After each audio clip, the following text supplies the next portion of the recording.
All right, so I'll go ahead and kick us off as more folks are joining us. So today is Tuesday, October 24th. It's 3 p.m. I know folks are maybe in like a post-lunch kind of a late afternoon slump. Hopefully we can bring the energy today and get y'all awake again. My name is Carla Carvalho and I work for Homebase, and you are currently at the last of our Navigating Mainstream Benefits training series for this calendar year. And this one is about the WIC program and general assistance. For those of you who maybe are new to the CoC or aren't familiar with Homebase, which is the organization that I work for, we are a nonprofit technical assistance provider. And essentially we work with homeless response systems across the nation and really closely with Santa Clara County to do various different things. But one of the things that we do with Santa Clara is we help coordinate these trainings. So you probably see tons of emails from me in the listservs that you're a part of, and you will probably continue to see more. So just some Zoom housekeeping things. I always go through every training. We do have a live transcript function that's available. So if you need that, please feel free to enable it. We encourage the use of the chat box for questions and comments throughout the training. I will be kind of tracking the questions as they come, so that at the end of each section, I can call those out and we can get them answered for you. And then if you have any tech issues, feel free to directly message me on Zoom. Or if you get kicked off of Zoom and you're unable to get back on, you can actually email me at carla@homebasecc.org, and I'll be monitoring that throughout the training so that I can help you get on or troubleshoot whatever's going on. So like I said, utilize the chat box. You may have noticed that you were muted as soon as you came in there. We just ask that folks stay muted throughout the presentation since there's so many folks in here. Unless you're speaking during the Q&A section, please make sure that you're muted. And then some commonly asked questions that folks usually ask me during the trainings. All the materials, including the training recording and the slide shows that you all are going to see our presenters use, as well as some supplemental materials for the WIC program, are going to be distributed to folks after the training. And the recording is also going to be posted on the CoC training webpage. And once it's posted, we usually send out an email to the listservs letting you know that that information is posted. So don't worry about having to write a bunch of notes down or take screenshots, because you will have the materials for you after. So just to get folks kind of warmed up and energized, type into the chat box your name, your organization. You can include your pronouns as well. I forgot to add that here. And then, are you dressing up for Halloween? I would love to know what your Halloween costume is. If you're not dressing up, that's okay too. Maybe something you're looking forward to for the fall could do as well.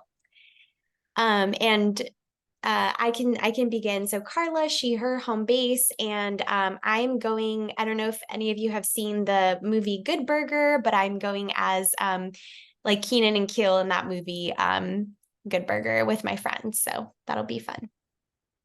So now I'm going to stop sharing my screen while folks are kind of typing into the chat. And I will share our first presentation. We will begin first with the WIC program, and that section will be about 30 minutes long, and then we will go to the general assistance program. And before we begin the general assistance program, we'll give folks some time to ask questions. Give me just a second.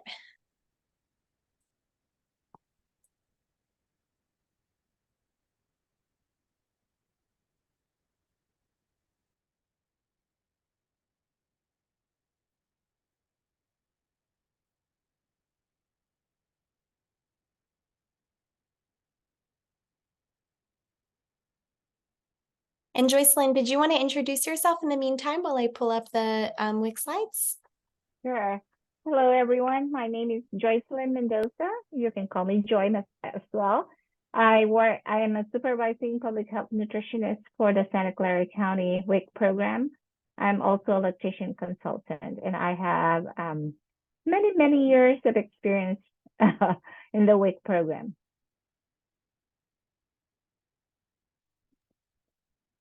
Great, we are all set. Okay, and so as I've said, these are my credentials, and I will be presenting to you what our program is about, and hopefully you'll learn from it, and we'll be able to enroll a lot of Santa Clara County people in our program. So what is our mission? The WIC program aims to safeguard the health of low-income women, infants, and children up to 5 years old who are at nutritional risk by providing nutritious food to supplement diets, information on healthy eating, and referrals to healthcare. Next slide, please. So who does WIC serve? We do serve pregnant women, breastfeeding moms and women, and then postpartum women and infants and children up to 5 years old, and also dads, grandparents, foster parents, or other guardians caring for infants and children. Next slide. So with participation, 60% of all California resident births in a given year are eligible for WIC program. And California serve about 1 million participants statewide each month. So 61% are children, and about 7% are pregnant women, 8% are breastfeeding, and 5% are non-breastfeeding, and 19% are infants. So the majority of our participants are mostly children. Next slide. So who qualifies for the WIC program? You have to live in California, and the area that we serve. So here is Santa Clara County, and have a low to medium income. Receive medical, CalWorks, or CalFresh. Recipients of this, like medical, CalWorks, or CalFresh, automatically considered as income eligible. They're adjunctively eligible. The WIC does not check immigration status, and participating in WIC does not impact a person's immigration status. However, a person who doesn't have medical doesn't necessarily disqualified in the program. So if you don't have medical but have health insurance, we go by the income guideline. Next slide.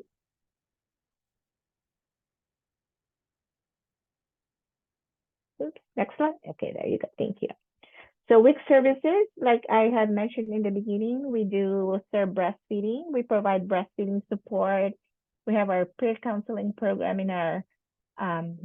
have our peer counseling program for our first-time mom and moms who wants to breastfeed. We have nutrition services, and that we do provide nutrition education, either one-on-one or group education. But since COVID, it's all one-on-one and by phone, or if preferred, in person as well. So we do provide healthy foods, and also resources to referral to different programs in the community. Next slide. So I have this poll question for you.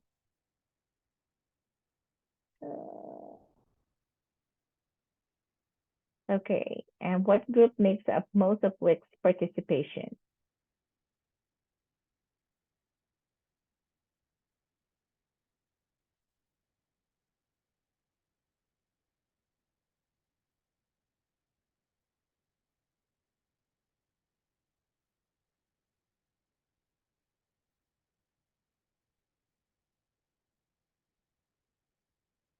Okay.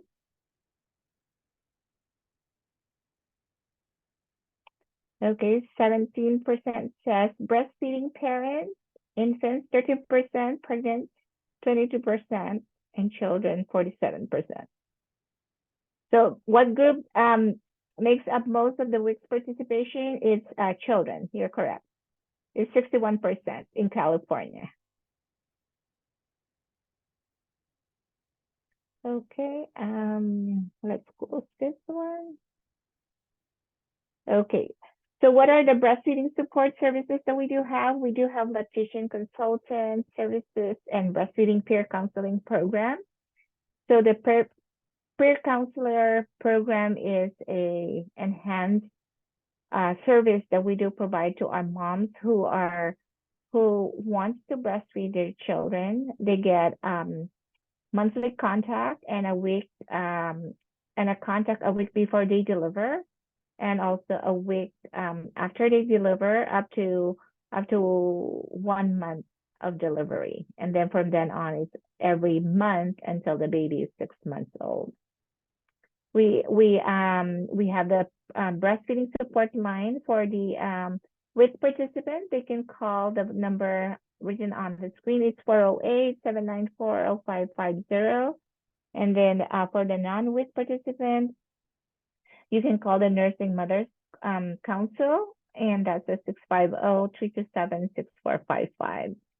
We do also provide breast pump loans to our breastfeeding mom who will be needing them. And also if they're on medical, we do medical, depending on your who manage the medical, and you can get your own personal pump as well through medical. Okay, next slide. These are the healthy foods that we do provide, fruits and vegetables and cereal. It's a well-balanced meals, and then whole grains, protein foods like eggs, beans, peanut butter, and milk and yogurt as well. Next slide. So these are just example of food packages. As you can see, if you are a fully breastfeeding mom, you get more food as compared to some or non-breastfeeding moms. So fully breastfeeding mom gets all the food, and the babies get foods at 6 months and up. The mostly breastfeeding, that means they're combo feeding, giving a little bit of formula. So it's a little bit less food as compared to fully breastfeeding, and baby gets less food as well as compared to if they are fully breastfeeding, and the same thing with some breastfeeding mom. Next slide. These are example of child food package. They get 16 ounces of cheese, 1 dozen of eggs, breakfast cereal, one container of beans and peanut butter, 32 ounces of whole grains. This brochure is old, so on the next slide, I'll tell you the value of the cash value for the fresh fruits and vegetables has increased since COVID. Okay, next slide. So back in 2019, we switched our benefits. We're no longer using the paper where we print all the foods that you get from us. Instead, we do use the card, and it's loaded, and it works like an EBT monthly, and the food benefits are good for a month, and monthly you get issued new benefits. So benefits that you didn't use are it's either you use it or lose it. That's kind of how it works. Next slide. So this is the program. This is very new, and it started in August. Before, we were giving $25 for children age 1 to 5, and that is each children in the program. So this is a temporary increase to the fruits and vegetable benefits, and it's extended up to September of next year. So starting this year, and this is based on the new inflation adjusted amount. So for children, it's increased by $1, $26. For pregnant and postpartum mom, it's $47. And then for fully and partially breastfeeding individuals, it's $52. And then if you are pregnant or if you're breastfeeding twins or one or more infants, you get $78. Next slide. So during the summer also, we do have the Farmers Market Nutrition Program.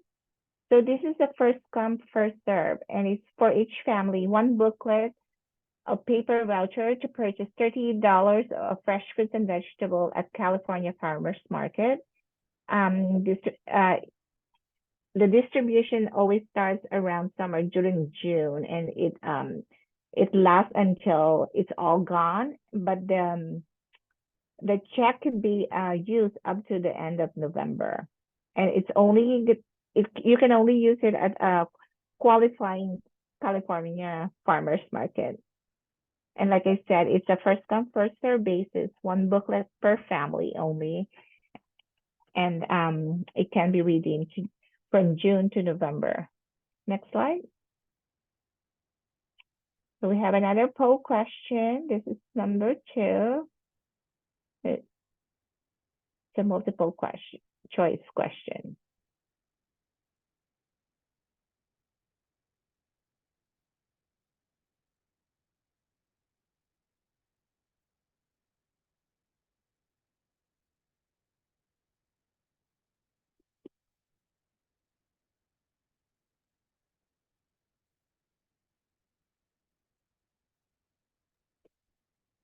You can give folks maybe a minute to answer, and then we'll close the poll.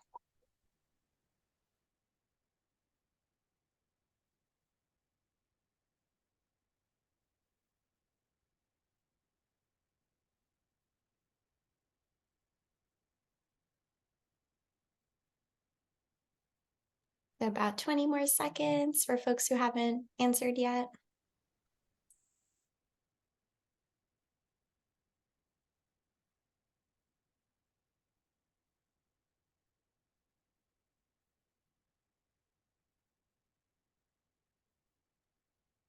All right, so I'm about to end the poll and share the results.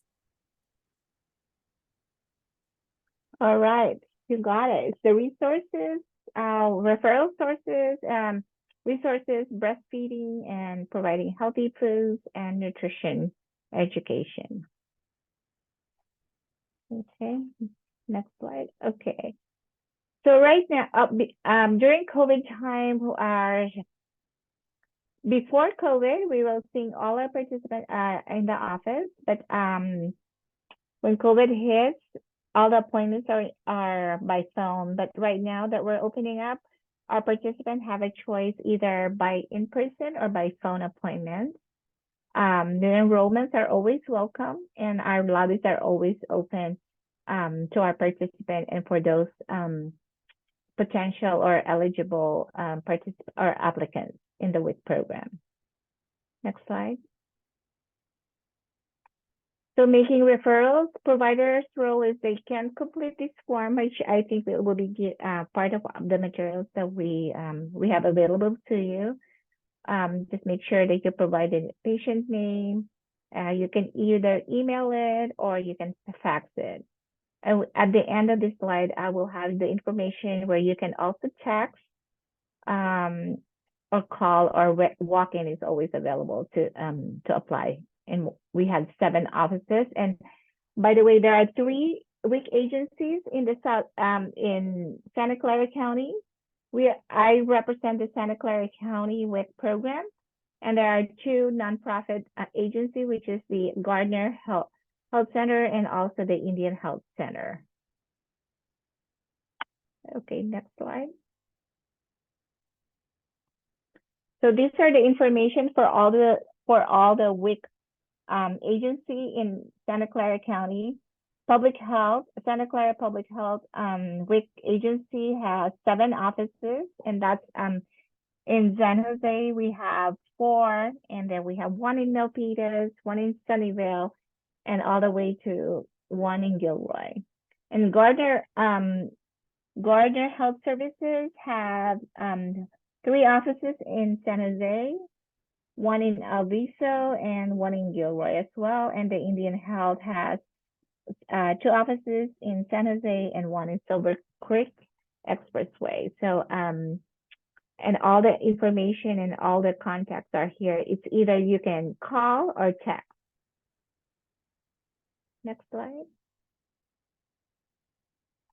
And these are more visible. And these are the area, these are where all the offices are of all the 3 agencies. The blue one, of course, is the Santa Clara, and then the orange one is the Indian Health, and Gardner is the green one.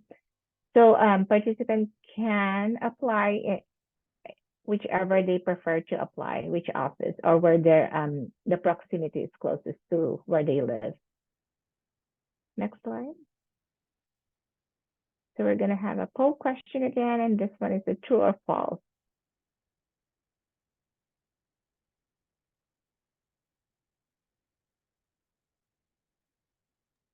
Give folks a minute again to answer this one.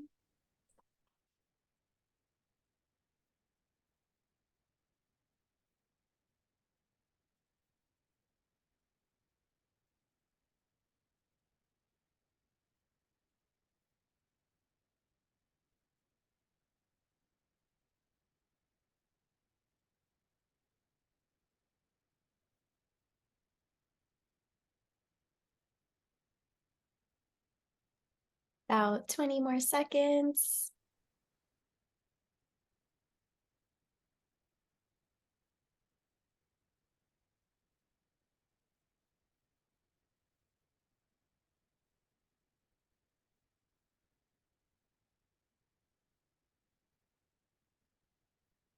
All right, I'm about to end the poll and share the results. Okay, so the answer is false.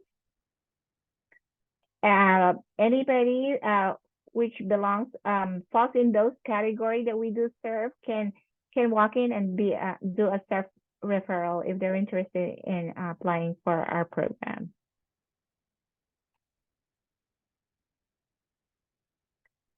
So this is my contact information. If you have questions, specific question or anything, you could always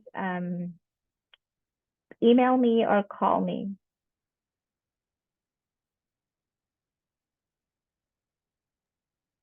Thank you so much, Joycelyn. Do folks have any questions for Joycelyn? We can take probably about like 10 minutes before we get into the general assistance portion of the training that Shelby is going to provide.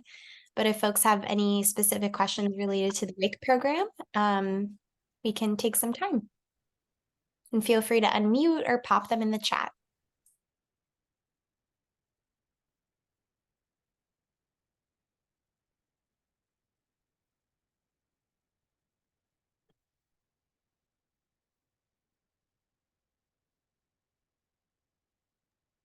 Seems like you did such a good job, Joycelyn, that folks don't even, they were stunned into silence, speechless.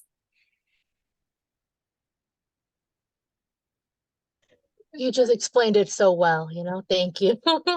Oh, thank you. Thanks, y'all. Well, luckily, Joycelyn is so kind to stay throughout the whole training. So if you do have any questions that kind of pop into your mind, Joycelyn will be here to answer them at the end of this training once we're done with the general assistance portion. So now I'll go ahead and pass it to Shelby from the Law Foundation to get us started with the next section of our training. Thank you so much again, Joycelyn. Oh, you're welcome. Oh, that's a hard act to follow up. I hope nobody has questions for, no, just kidding. I actually love answering questions, so feel free. Give me just a second.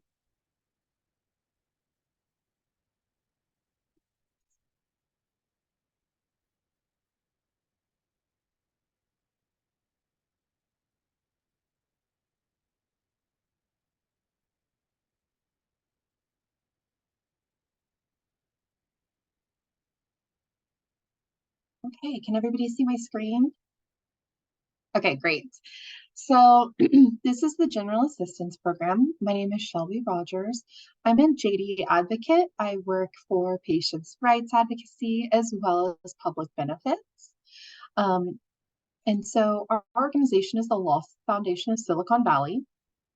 So we provide free legal services and representation to individuals in Santa Clara County who identify as having a mental health or developmental disabilities and or who live with HIV and AIDS. We provide legal advice and representation on matters related to economic rights and patients' rights. So we do have walk-in intake hours. There you can see our hours and our location, as well as phone hours and our phone number. You can also fax us, but if it's something that needs immediate assistance, we do suggest coming in during walk-in hours because you're more likely to get a response right away. Now, not every issue that comes up to us can we give you a response right away, but that is the quickest way to get to able to talk to somebody. Okay, so we're going to be talking about the General Assistance Program. And so the governing law is the Welfare Institutions Code, Section 1700. Every county and every city and county shall relieve and support all incompetent or indigent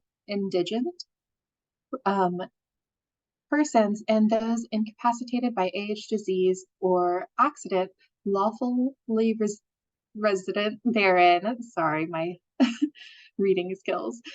When such persons are not supported and relieved by their relatives or friends, their own means, or by state hospitals or other state private institutions. So they do have a handbook on the Santa Clara County website that you can go if you have some specific information that you want to find out about their policies and procedures, and that link is right there. Okay, so General Assistance is a county program that provides modest monthly cash grants for adults without children. Sometimes you'll see people call it general relief, or even sometimes they may just call it cash aid. Each county sets its own standards and requirements for applying and being granted the aid.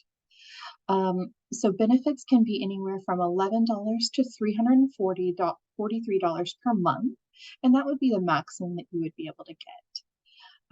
Monthly benefits are based on information given to the eligibility worker, and any other income may lower the benefit amount. Okay. So in Santa Clara County, our eligibility requirements require that you are a resident of Santa Clara County. Now, that means that you just have to have at least 15 days of continuous physical presence and the intent to remain indefinitely in Santa Clara County. You don't have to have an address since many of the recipients of general assistance are homeless. Okay, you have to be an adult, age 18 or over, without children. You have to have no other means of support and not eligible for any other cash aid program. You have to be unemployed, employed but making less than the grant level, or unemployable due to disability. So when it says no other means of support, that doesn't necessarily mean that you can't be working, but you do have to be making less than the grant level. Okay. And for the other cash aid programs, you don't have to know that you're ineligible when you apply for general assistance, but you will be required to apply for those programs. Okay. Where and how to apply. So you can begin your application in person, over the phone, or online. You will have to take an interview after the application has been processed. When you do it by phone, you'll be scheduled for an interview at that time. And in person, you can also go Monday through Friday, 8 a.m. to 5 p.m. And so here are the 4 locations in Santa Clara County that you can go to apply for GA benefits.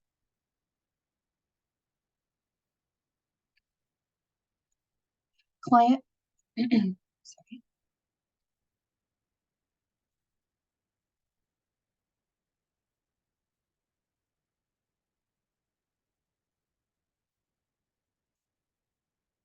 I apologize. So items that are needed when you apply will include a picture ID or a driver's license, proof of residence in Santa Clara County, receipts, utility bills, or your ID, a social security number or an application for a social security number, proof of immigrant status or citizenship, proof of property, proof of income, and proof of shelter costs or expenses.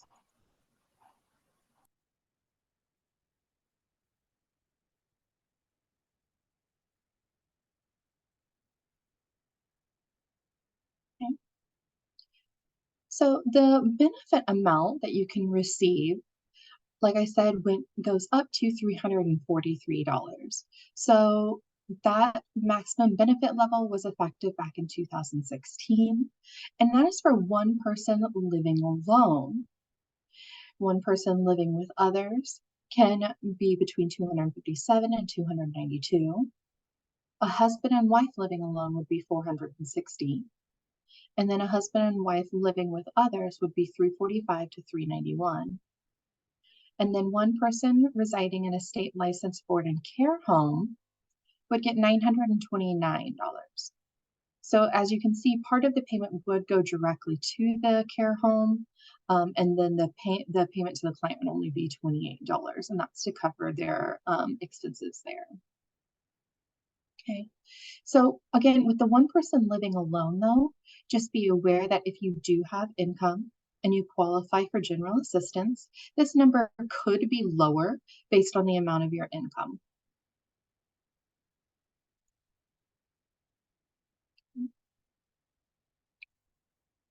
Unhoused recipients access to the full grant amount.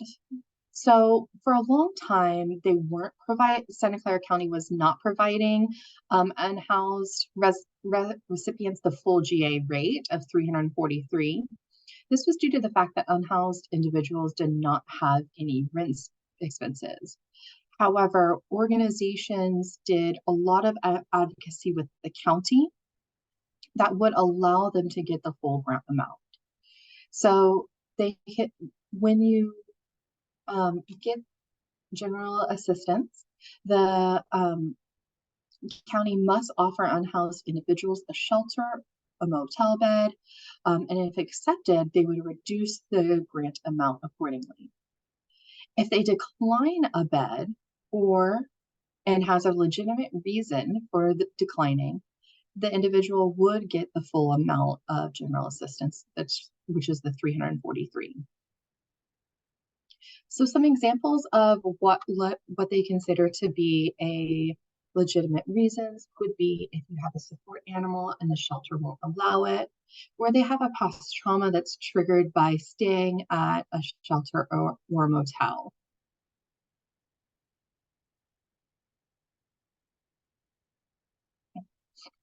So emergency support payments can be offered by the county, but while you're pending a determination, but it cannot exceed 25% of the maximum monthly aid the person is entitled to. Because generally it takes 45 days for the determination of eligibility. If you feel that you need that cash aid in advance, make sure that you are letting them know that you would like emergency support payments.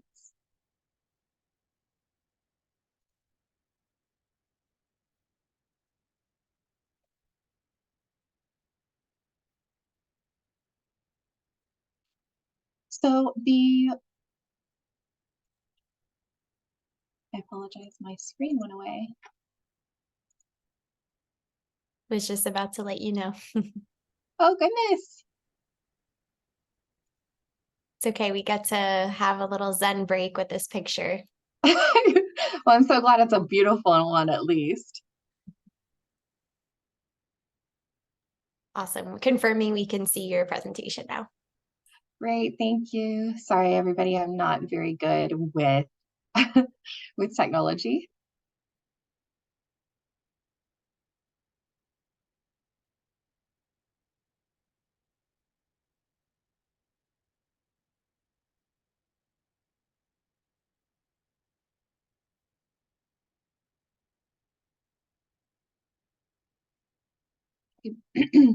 So the beginning date of aid is going to be the date of filing. So for the date of filing, you would need to have both parts, the application for general assistance and an identification and intake record. So that is what makes it an official filing of the application. If you do not have all parts available at the time, then it could delay the date of filing. So the date of filing is, of course, the first date on which general assistance would become effective. It's effective the earliest of the date of determination of eligibility or the 10th day following the date of filing a signed application. So for example, we have Joe who completes the application for general assistance, has an identification and an intake record on July 7th. He sees, I'm sorry, and without the intake record, but he sees the intake worker on July 9th and clears eligibility on July 15th. The beginning date of aid is July 15th, which is the date of the eligibility determination. However, if you're like Mary and they complete the application for general assistance, has identification on July 7th, but doesn't see an intake interviewer until August 12th, and she clears eligibility on August 25th. The beginning date of aid would be July 17th, and that's the 10th day following the date of filing a signed application.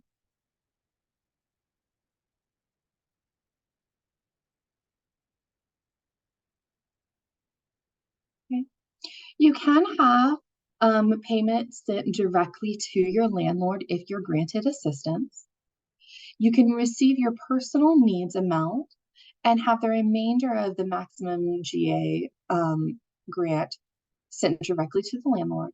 Or you can choose not to receive your personal needs amount and have the entire maximum grant payment sent directly to the landlord. So usually if you have part of your grant sent to a landlord, your personal needs amount will be about $147 with the vendor payment. You must provide verification of housing costs in order to send this directly to the landlord.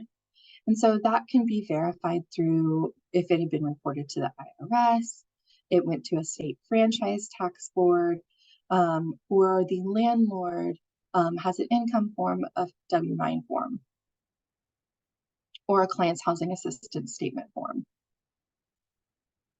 Okay. So staying on general assistance does have some requirements. For example, you do have to work, you are required to work for monthly benefit unless you're deemed unemployable.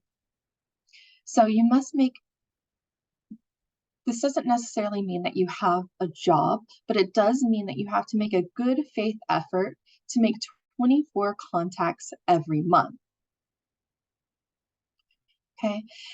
Further, with that, the breakdown of the 24 contacts means that you have to have a minimum of 6 job search contacts each week, except for during a week of project assignment. With this program, a participant who is classified as able to work would participate in the county public works program, and you would have to remain available for full-time employment and accept any bona fide offer of employment, register with an for employment with a local office, employment development department, and maintain a registration in active status. So the work project assignment that I was talking about earlier when we were talking about 6 job searches a week, except for during the work project assignment, is that public works program that I just mentioned. In addition, 2 weekly contacts must be made with the State Employment Development Department. So there are requirements to stay in contact, make sure that you are applying for jobs, and that you're registering for the public works program as well. Now, you could be deemed as unemployable, and that means you cannot work due to a physical or mental health disability. This can be, just a doctor's letter stating it. Sometimes people have disabilities or, other letters that they could provide just to prove that they do have a disability and it prevents them from working. You have to report any changes to income or your circumstances to the county within 10 days. You do have a personal property allowance. So this kind of goes back to where I said that you can work and have an income, but you also can have up to $500 maximum in personal property, and you can have a car to be valued up to $4,650. I do want to note that those who do voluntarily terminate their employment without good cause would be deemed ineligible for aid for 30 days from the termination. There are some legitimate reasons for voluntarily terminating your work. And that would be if the paid wage is less than the state minimum hourly, or less than the federal minimum hourly wage, which in California we don't really have to worry about. But if it is below the state minimum hourly wage requirements, then it could be deemed as legitimate reason for terminating employment. Okay.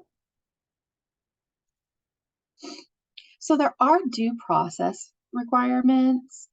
So if you receive a decision from the General Assistance Program, that's called a notice of action.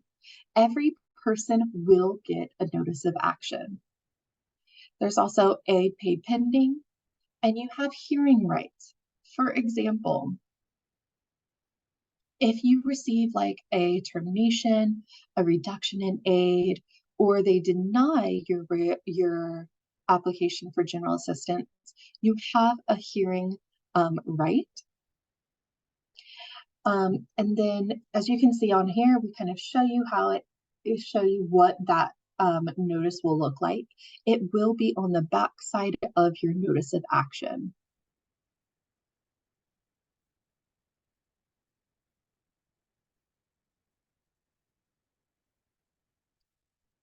So for appeals, like I said, this was your hearing right.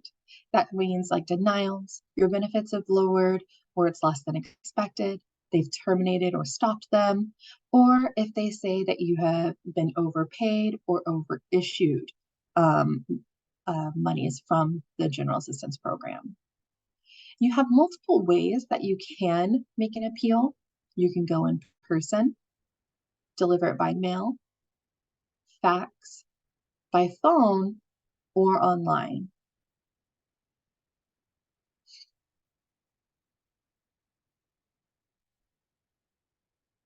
Okay. For hearings, for the appeals, you do have 30 days from the notice of action, plus 5 days for mailing. If you are late, if you have gone past the 30 days, you have to have good cause.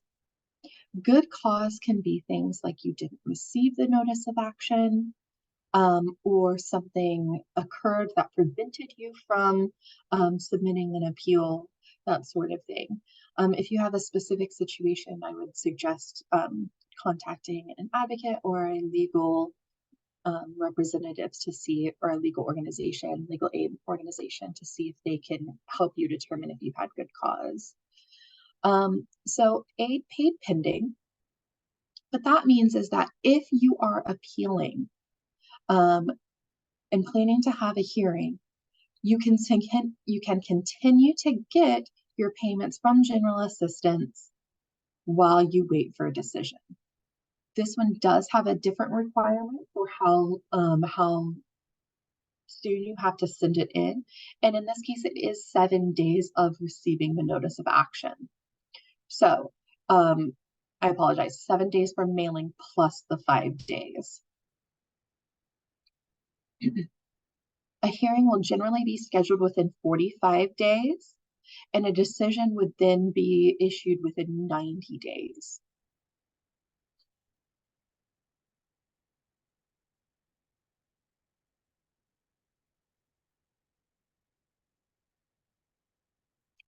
Now, if the applicant or recipient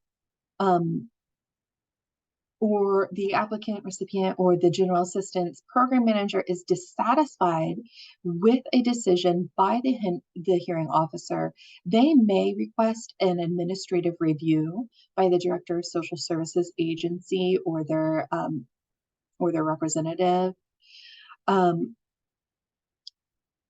When this occurs, the request has to be filed within 15 days after the notification of the decision by the hearing officer. The recipient or claimant can file a request for review beyond the 15 days if there's good cause. And again, I shared some examples of what that could look like. The request that you do for a review must specifically state the reason or the reasons why they believe the hearing officer's decision is incorrect. After receiving the request for review, the director or their representatives has 15 days to notify the applicant or the general assistance program manager whether the hearing officer's decision was correct. In the meantime, though, until the review has occurred, the hearing officer's decision does stand. Okay. So sometimes you may have issues when it comes to applying for general assistance. So we provided you some steps and some things that you can do if you have issues or need assistance. So we always suggest getting a signed release of information. This allows whoever you're speaking with to get information or records that they may need. You want to make sure that you're contacting an eligibility worker. If you have questions or something has happened while applying, they will be the best person to contact in some cases. Now, there are occasions where you may need to speak to a supervisor. So if you don't know the specific supervisor, you can call this 408 number, or if it's gone past what you feel that a supervisor can resolve, you can also contact the ombudsman. Her name is Mariela Moncayo, I believe is how it's said. And she can be contacted with her email address there seen on the screen. You can also go and speak to legal aid organizations or other advocates. Okay, some other things. So when you're homeless, like I said, you will need to provide proof of residency. In the case of homeless individuals, oftentimes they use the address of a friend, a relative.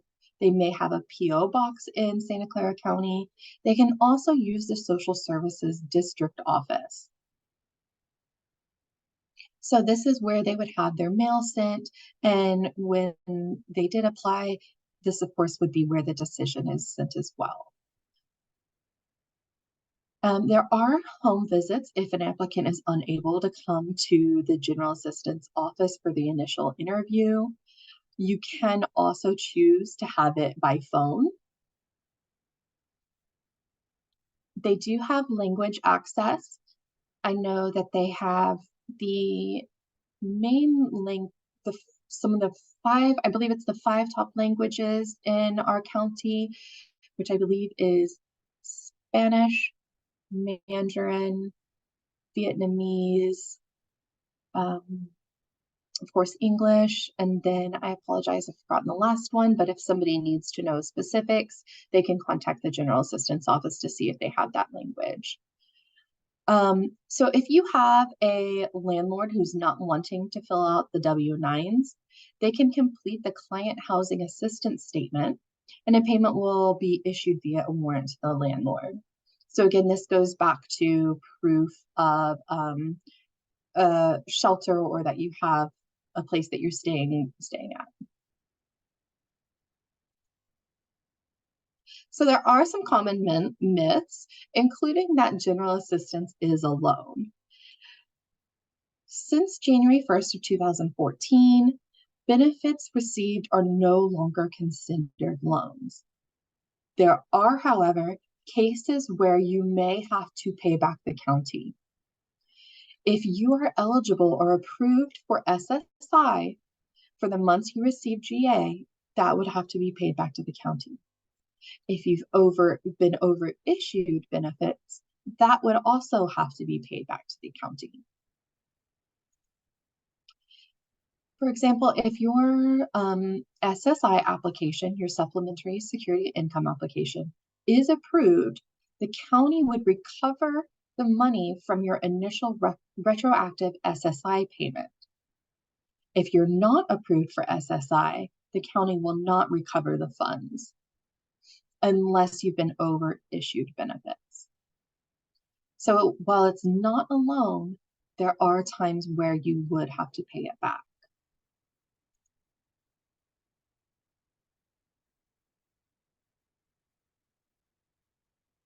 So general assistance recipients who cannot work due to a disability, and the disability is expected to last 12 months or more, will be required to apply for SSI and or retirement survivors or disability insurance.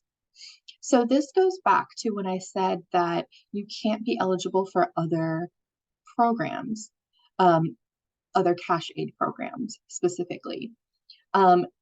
You don't have to know at application for general assistance that you aren't eligible, but like I said, they will require you to apply for them. So the county social workers can assist with appeals and referrals to Social Security attorneys. And they do have an SSI advocacy program. And this is the number that you would want to call if you need to speak with them about SSI. I'm sorry, for assistance for appeals and referrals. So non-citizens eligibility, they are going to be a separate cash program for U visa immigrants and refugees. For general assistance, you must be a lawful citizen. I'm sorry, you must be a citizen, lawfully admitted permanent resident, or a non-citizen granted temporary legal residence under the Immigration Reform and Control Act of 1986 or the Violence Against Women Act 1994. So CAPI, Cash Assistance Program for Immigrants, is a state program providing cash assistance to some elderly or disabled immigrants that were denied SSI only because of their immigration status. Disability determination is the same as with SSI and SSDI. You must be a documented immigrant. You have to meet income and asset requirements similar to SSA, and you can apply for CAPI at County Social Services.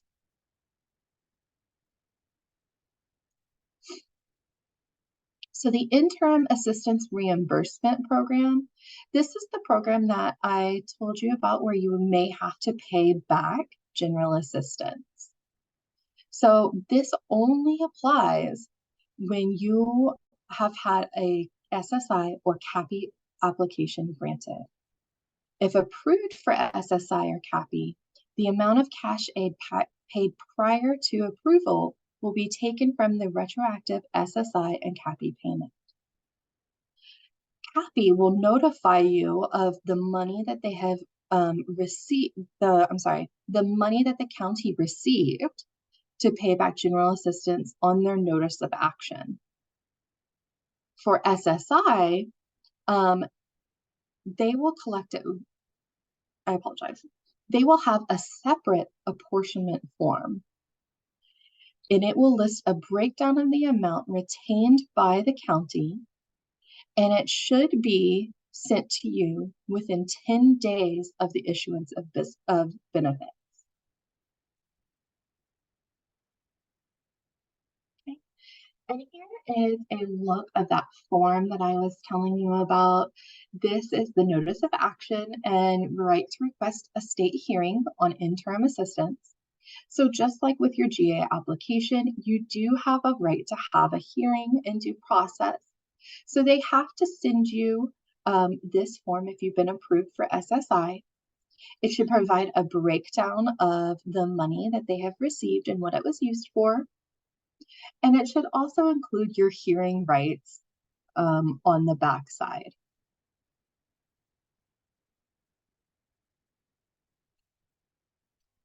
Okay, so does anybody have any questions?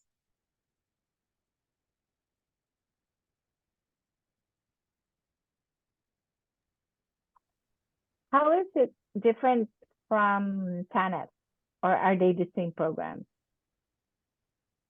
The question was, how are they different from TANF? Uh-huh.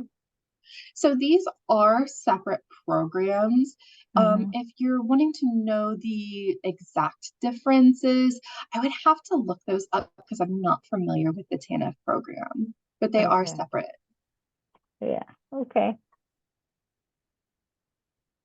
Thank you. Welcome.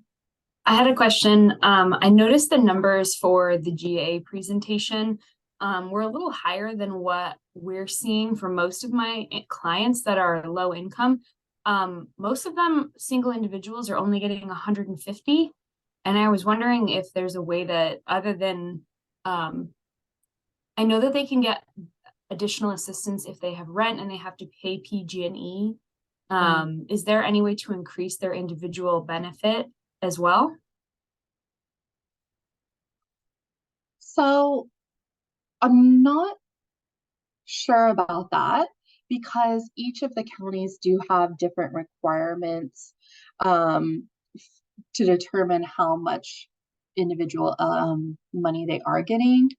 The best bet would be to find out, why have they allocated a lower amount than the full amount, and find out, ask them what they would need to be able to get the full amount. That kind of goes back to the appeals process as well. So like if, for example, it's lower than you thought it would be, you could go ahead and file for an appeal. And if it is past that deadline, then, either you would have good cause or you would just have to try and work with social services to see what the reasons were for the lower amount. Okay, thank you. Thanks, Shelby. I'm gonna go ahead and just call out some questions in the chat in the order that they came in, if that's okay. All right. So the first question was, does the individual experiencing homelessness need a letter from a doctor or some kind of proof to show that they have trauma from staying in a shelter or motel? So if they had it, it would be beneficial, but it is not required. The client's statement alone should be accepted. Okay. And then the next question, so there was a parent who said they maxed out from their GA, but their child receives money. So why would a parent get cut off or maxed out from their benefits? That I'm not certain of. I think that can be different factors, and that may be something that you would need to talk to the representative about to see if they have any further details on that. Thanks, Shelby. Yeah, some of the, and I forgot to say this in the beginning after I said this to Shelby and Joycelyn. Some of the, I know for folks, some of this will raise questions about specific client cases. And those are generally fine as long as you keep the questions pretty general, but just be careful to not provide any identifying information, as you all know. And then, like with this response to this question, there are a lot of factors that play into folks' individual cases. So sometimes, Shelby may not be able to answer your question because of that. We also have a question asking if the SSI advocacy number can be posted again. Is that possible for you to copy and paste it into the chat, or? I apologize. Which number was it? The SSI advocacy number. Yes, I can post that in the chat. Awesome. Thank you.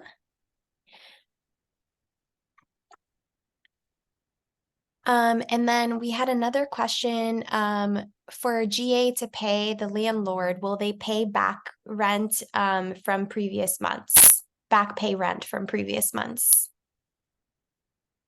I think that would depend on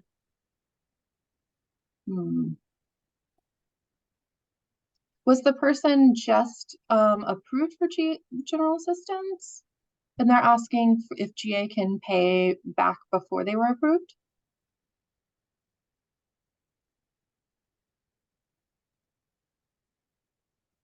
I don't know if Jennifer Casares wanted to come off mute and respond to that. Yeah.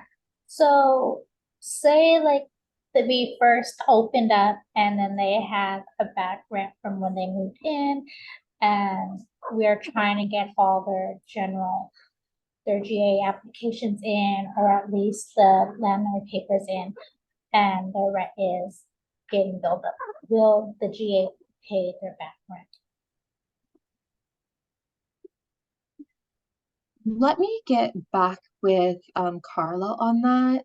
I'm going to take a look and see if I can find some information on that, and then I'll let Carla know so she can get in contact with you guys. Yep, I can definitely send the answer to that question out to folks who registered registered and attended the training. Another question we had is GA specific to only folks who are unhoused? No, you can also be housed. It is an income-driven program, so you can be housed. That includes being in shelters, being in care programs, as well as having housing that you're sharing with others.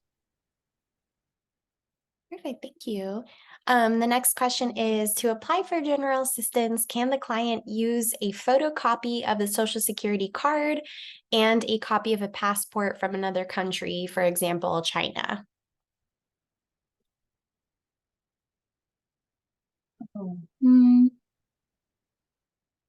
I don't know for sure.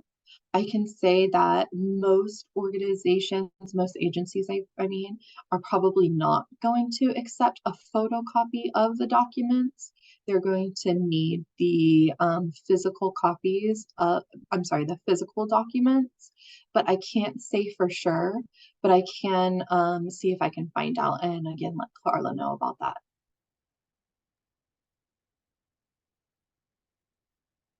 Awesome, thank you, Shelby. So somebody asked, and this is possible that this is one of those that you might, it's an individual case-by-case basis, but they asked, my client was approved for general assistance, but only received 2 months worth of general assistance and has not received any more payments yet, and was told they don't have any more assistance available to them. The client's situation has not changed since they've been approved. Is it typical for general assistance to only last 2 months? I would say there's nothing general about the general assistance program, or nothing typical for them. I mean, this is one of those things that like it be on a case-by-case basis. I would suggest looking at their original approval letter, see if there were any details in there, and possibly contacting a legal aid or the representative for general assistance to see if they can provide you with more information. But you know, we have people who are approved by general assistance, and it varying for how long they actually get those payments as well. So unfortunately, I can't say if it's typical or not, or give advice specifically on this case. But yeah, I suggest looking at the original award notice, and also talking to the rep if there's nothing in there.